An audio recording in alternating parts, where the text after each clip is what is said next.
Ó 1970 a bhí teoladh éitiúlaí bhuail am Óstán Ghaoth Dobhair atá suite ar 86 acra is cin na tré a máthair a chluthar.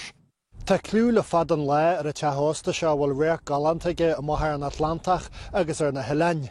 Is seomra banis, cógáil, Ireachtas agus ócá deile i Tionalóin san Óstán seo a charrad a béle tá fastiad chu ar fáilige den na scóthas a cheantar seo le níos mó na 10 bliain.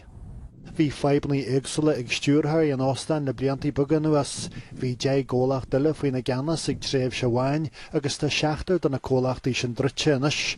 Bhí an Óstán seo a leh ghlachadara ó bhí tús na bliana naíon.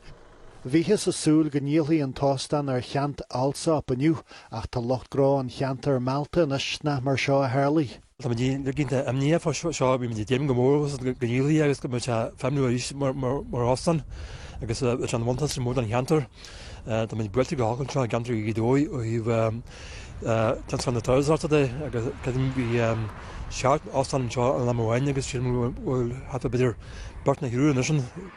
Cuireadh an Óstán ar waragú a méthú na bliana naí agus ainean gur se chuireadh a díalta le forbrar éitiúil hepar ar waragú sin sa deireadh. Tá clúar Allsop mar cheantálaithe a dhéann bagna a rud a higann ar waragú acu agus seo darí thuaidh ar an Nuacht a dhéal.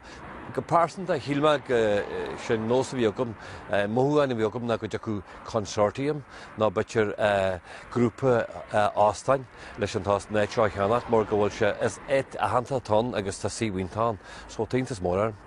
Léirí an siomh an údrais cléirú hain muoine ghfuil baltaí a bhfuil cearta a buintlatha a neiceal a siomh an Óstán agus meastar go héitiúil ghfuil ceistne a buintlatha seo. Tá ar a súil inis go gurthar ar a waragú ríise in sa bhliain uair. Eileh ó Monachan, Nuacht TG4 an Ghaoth Dobhair a Gundaigún an Ghaoth.